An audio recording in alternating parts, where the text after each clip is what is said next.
This is a podcast from the Angel News Network with author Joel Anastasi interviewing Ascended Master Saint Germain as channeled by Philip Elton Collins.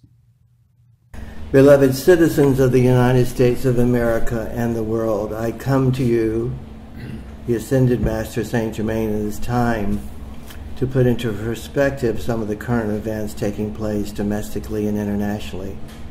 One of the most important things to remember, dear citizens of this nation and the world, is that the United States of America has the support of the higher realms above this planet and within the core of this planet to assure this nation, this United States of America, of being a beacon of light for the world.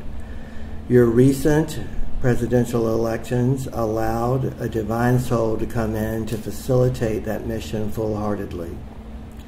Yes, there are many endeavors of extreme behavior attempting to take away your voting rights and to manipulate other governmental rules and regulations so that the populace of we the people, for the people, by the people can be diminished. But these forces will consume themselves through hatred. For love is the building block of all there is, and the vibration and frequency of love was the building block of this nation and inspired the Founding Father Papers. You're just beginning to embrace fully the ideas and applications of these Founding Father Papers, your Bill of Rights, your Constitution, and so many of your Federalist Papers and so many other papers that were inspired by the higher realms, by your Founding Fathers and Mothers, dear citizens. So I ask you to release any doubt, any fear, any ignorance that you have of this reality, that you have of this truth, because only doubt, fear, and ignorance can be the monsters of mankind and prevent the full manifestation of all that I speak of at this time. Are there any questions or responses to what has been said? Thank you, Saint Germain, for joining us and addressing some of these concerns that many of us have. You just said something very important, of course, about we mustn't allow fear to weaken us, that we must not allow doubt and fear to come into our consciousness. For fear is an absence of love. Yeah. It's interesting that you observe that we are experiencing a fuller expression of the intention of our founding papers. At one of the key principles, of course, is equality, and the pushback on efforts for all groups to achieve equality is going on big time, especially in the so-called MAGA movement that Trump spearheaded. It is the powerful who are resisting we the people, by the people, for the people, attempting to maintain their power. It is for their personal gain, not for the gain of the citizenship that is taking place. It is those who have been in power and in some respects see themselves still in power, wishing to maintain that power. The only way they can maintain that power is to weaken the will of the people. And that is the power play taking place, isn't it? Yes, it's not so clear-cut, at least for me, because many of the people giving power to the MAGA movement are simply citizens that are resisting the idea of equality. They are doing that through ignorance. Yeah, exactly. I'm not exactly sure how the power centers of America, the finance, industry, business, is feeding into the MAGA movement. Is that are they? They are not.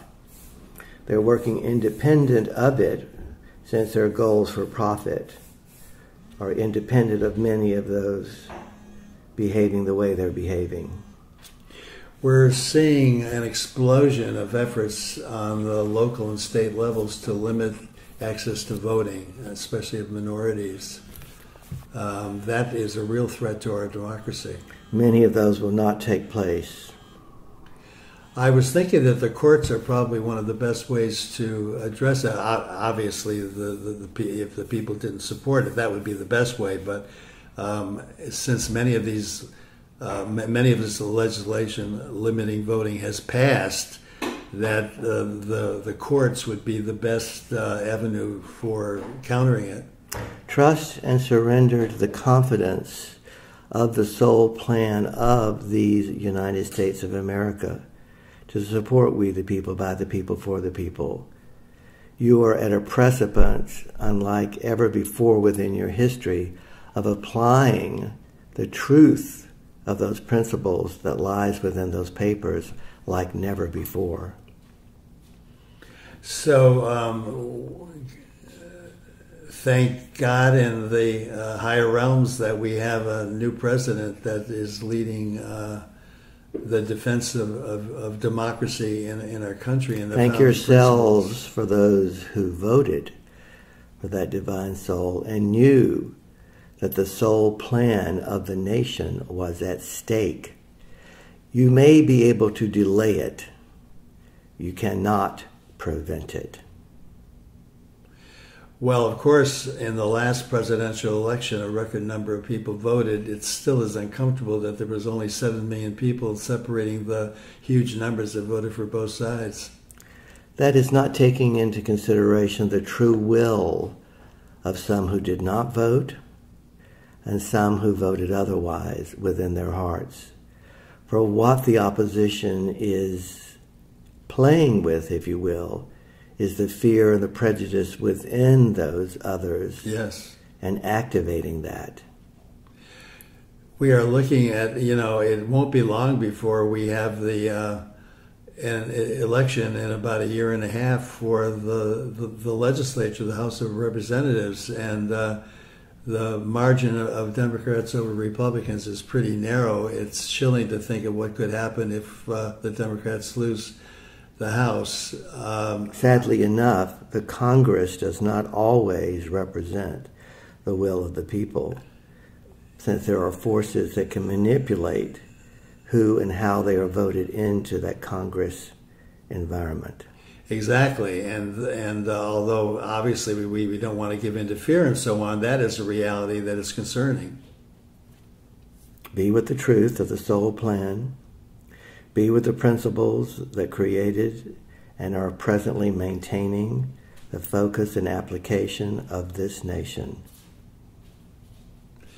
Okay, I want to shift subjects now. I would like to get some reflections and wisdom from you about the war in Afghanistan, which the United States seems to be ending now. Of course, these never-ending wars have a lot of sources, and at the end of the day, it's about profits.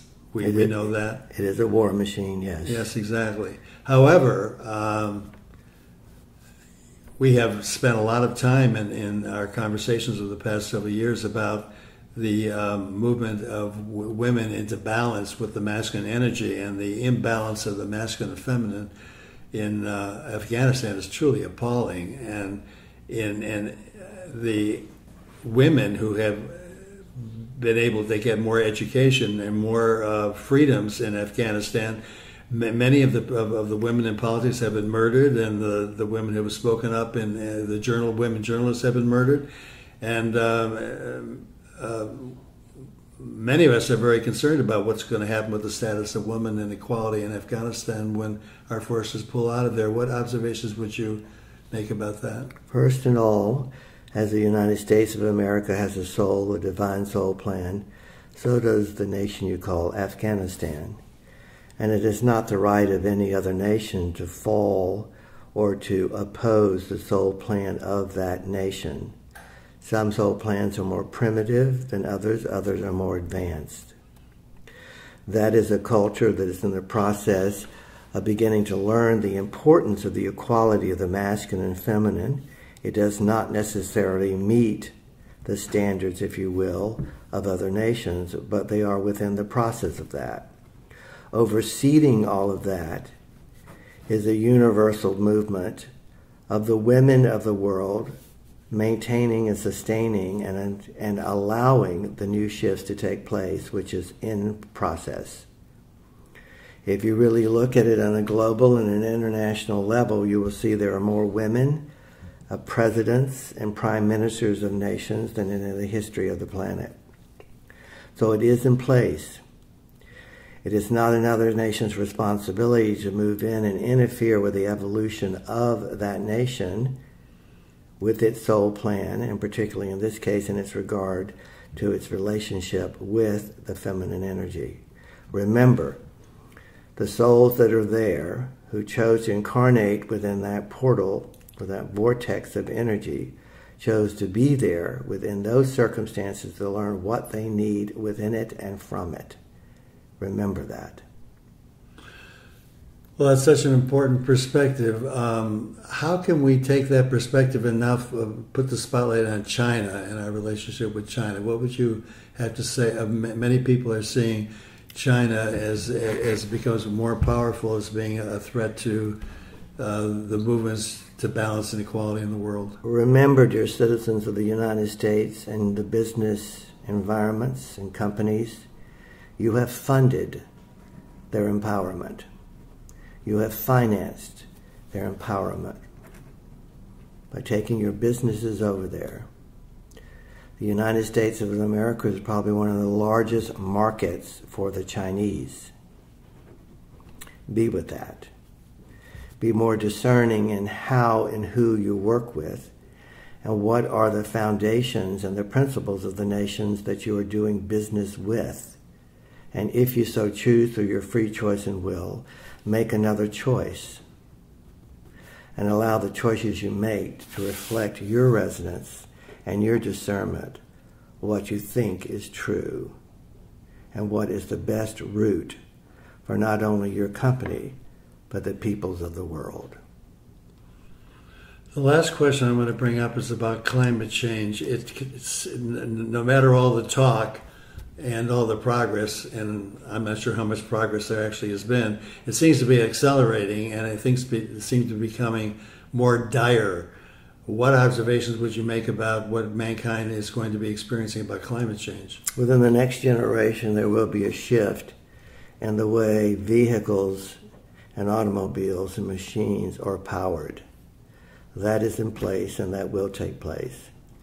And those advanced forms of energy are being readily made available once again to the peoples of the world as they were in other advanced civilizations within the past, particularly Atlantis and at Lemuria.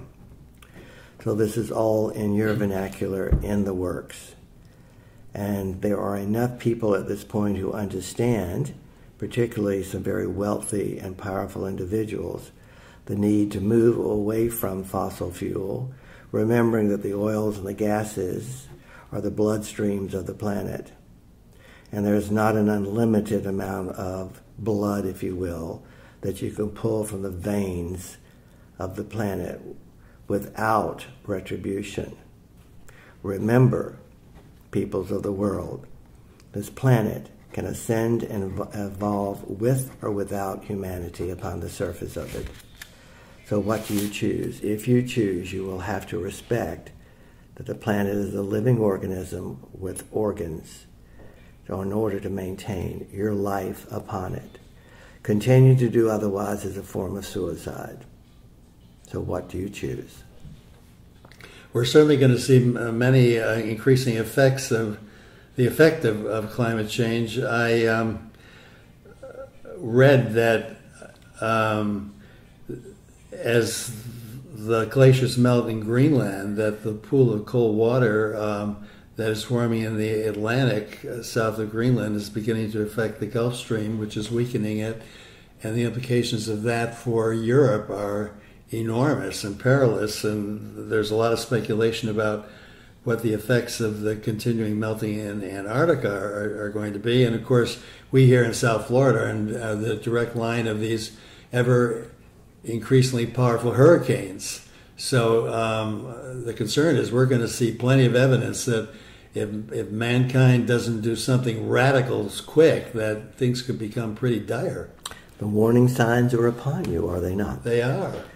So the question is, what do you choose that will serve the planet, thus in turn yourselves, best, without profit being the motive for your decisions?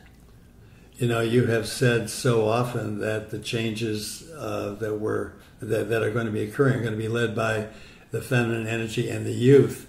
And I just watched a documentary about that astonishing young girl from Europe, Greta Thunberg. I'm not sure what her last name is. That fearless, smart little girl who I think is still a teenager, and she's become almost an icon for the youth of the world. Yes, she received that soul plan, that mission, if you will, at birth.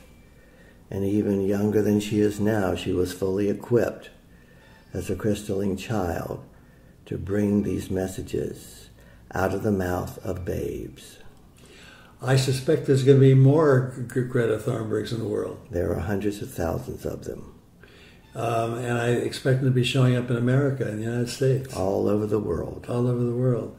I think of how the young have been the loudest voices about gun control in America. Yes. Yeah.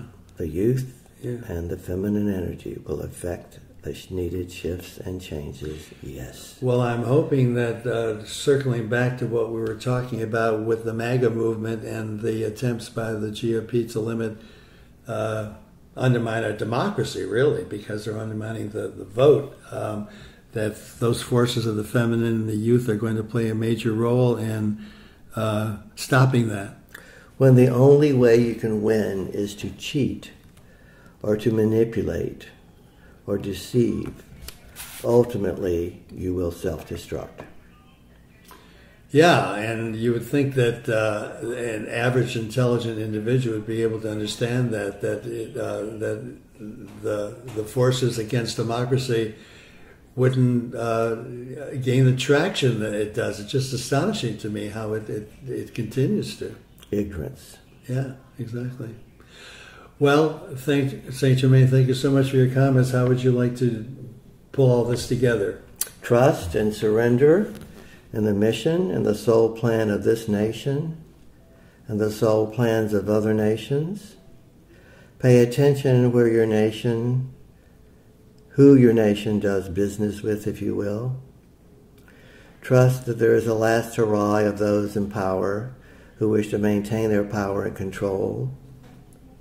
But there's communication and transportation revealing the truth of who they are and their true motives unlike ever before. Trust and know there's more diversity on your planet, more involvement of the feminine energy than ever before, helping lead the path to we the people, by the people, for the people. Know and surrender and trust to these truths. Thank you, Saint Germain. You're welcome.